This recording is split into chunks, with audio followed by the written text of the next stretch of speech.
ఈరోజు పెట్రోల్ బంకుల దగ్గర నిరసన దీక్ష అంట. ఈ రాష్ట్రంలో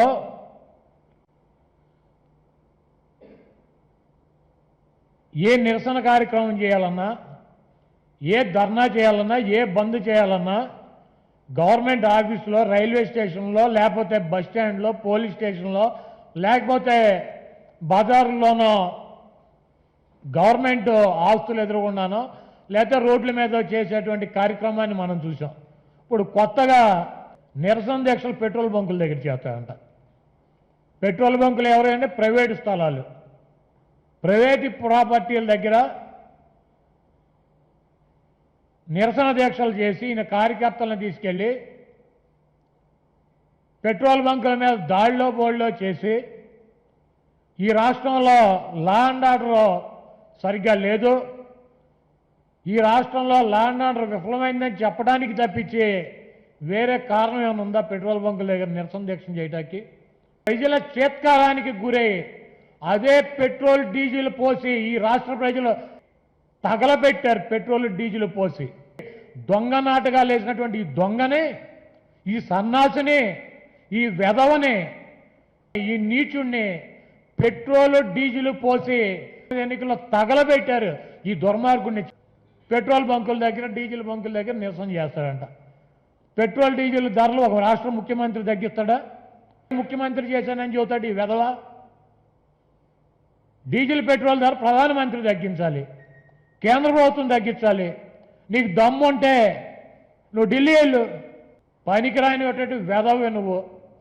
రాష్ట్ర ప్రభుత్వానికి సంబంధం లేనటువంటి ఇష్యూలను టేకప్ చేసి నువ్వు పెట్రోల్ బంకుల దగ్గర నిరసన చేస్తే ఈ రాష్ట్ర ప్రజలు మళ్ళీ నిన్ను పెట్రోల్ డీజిల్ పోసి మళ్ళీ తగలబెడతాకు సిద్ధంగా ఉన్నారు. నువ్వు ఒక లుచ్చాగాడు అని చెప్పి, నువ్వు ఒక పనికిరాని దద్దమ్మవు అని చెప్పి కేంద్ర ప్రభుత్వాన్ని అడగాల్సినటువంటి కూడా రాష్ట్ర ప్రభుత్వాన్ని అడిగి వాళ్ళ గురించి మాట్లాడక కేసులకు భయపడి దొంగలాగా ఇక్కడెక్కడ తిరుగుతున్నావు అని చెప్పి ఈ రాష్ట్ర ప్రజలకు అర్థమైంది. కాబట్టి నువ్వెన్ని ఇటువంటి నీచపు కార్యక్రమాలు చేసినా, ఎటువంటి అబద్ధాలు చెప్పినా కూడా ప్రజలు అప్రమత్తంగా ఉన్నారు. లుచ్చ పనులు బంకుల దగ్గర ఆందోళన చేస్తే ఏమవుతుంది?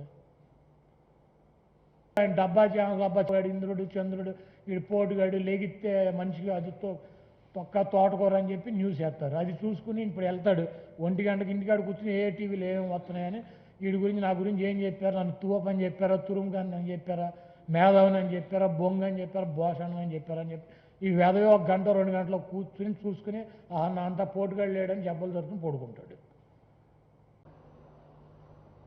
మేకను కోసుకుని బాగా కడుపు నిండా తినేసేసి సుష్టుగా బొయ్కిలి గీకిలతో సహా నమిలేసేసి బయట కూర్చుని కాషాయ బట్టలు కట్టుకుని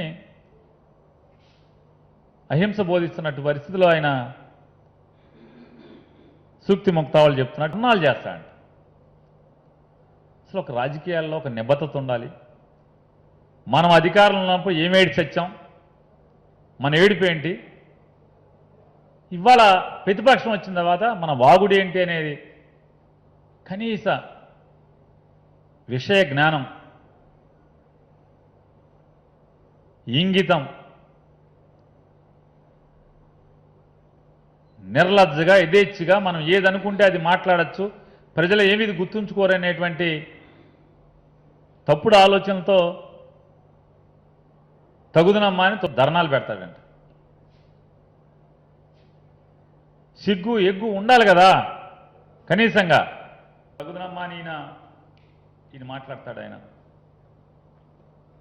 అంటే ఏమాత్రం ఈషన్ మాత్రం కూడా మనం ఉండగా ఏం చేశాం, మనం ఉన్న 5 ఏళ్ళు ఎంత ట్యాక్సులు వసూలు చేశాం, డీజిల్ మీద ఎంత ఉంది, పెట్రోల్ మీద ఎంత వేసాం, మనం సెస్ ఎంత వేసాం అనే స్పృహ. అరే తప్పు కదా, జనం నవ్వుకుంటారు కదా, నువ్వు ఉన్నప్పుడు ఏం ఏడ్చావురా అని ఎవడన్నా అడుగుతాడు కదా మనని. ధర్నాకి వెళ్తే, ధర్నాకి రమ్మని ఎవరన్నా ప్రజల్ని అడిగితే సాలేరా బాబు నువ్వు ఉన్నప్పుడు చాలే కానీ ఏదో అన్నా సామెతగా నువ్వు నీతులు చెప్పడం ఏంట్రా బాబు అని చెప్పని అంటారు కదా అనేటువంటి ఈషన్ మాత్రం విఘ్నత లేకపోవటం అనేది, ఆ భగవంతుడు వాళ్ళ సిగ్గుపెట్టకపోవటం అనేది మరి ఎట్లా వారి రాజకీయాలు ఎవరు నేర్పారో కానీ ఈ స్థాయిలో దిగజారి వారున్నప్పుడు మాత్రం ఇదే పన్నులు ఇదే సెస్సులు ఉన్నాయి. అప్పుడు మనకేం సిగ్గు అనిపించలా.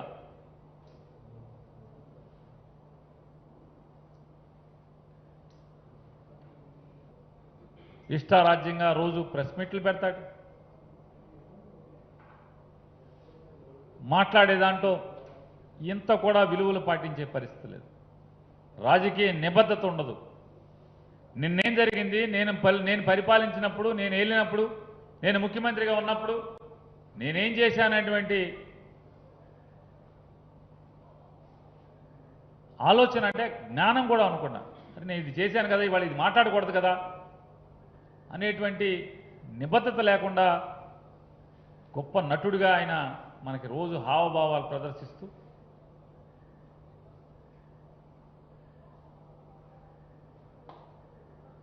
ఇవాళ ప్రజలు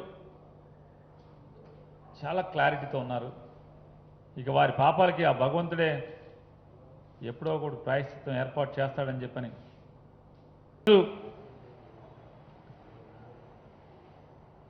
గడిచిన 7 సంవత్సరాలుగా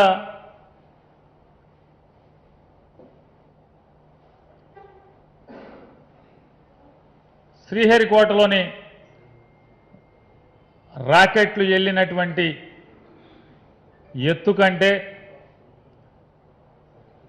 శ్రీహరికోటలో షార్ వాళ్ళు ఇస్రో సంస్థ వదిలిన రాకెట్ కంటే వేగంగా భారతదేశంలో డీజిల్ పెట్రోల్ రేట్ని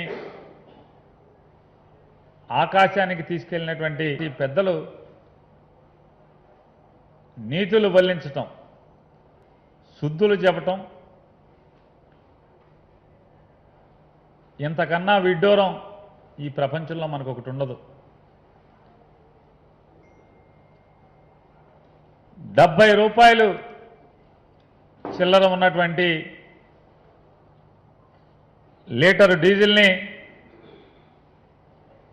పెట్రోల్ని ఏ రకంగా 100 రూపాయలు దాటిచ్చినటువంటి కంకణం కట్టుకుని మరి ఏమాత్రం భయం, వెరుపు, జాలి, దయ ఈ ప్రజల మీద ఇంత భారం మోపుతున్నామనేటువంటి జాలి, దయ, రేపు ప్రజల్లో ఇదన్నీ కడుపులో పెట్టుకుని ఏమన్నా చేస్తారేమనేటువంటి భయం కానీ లేకుండా 108 రూపాయలు డీజిల్ని, అట్లాగే 115, 16, 17 రూపాయల దాకా పెట్రోల్ని తీసుకెళ్ళినటువంటి గనులు ఇవాళ వారు రోడ్ల మీదకు వస్తాం, ఆంధ్రప్రదేశ్ ప్రభుత్వం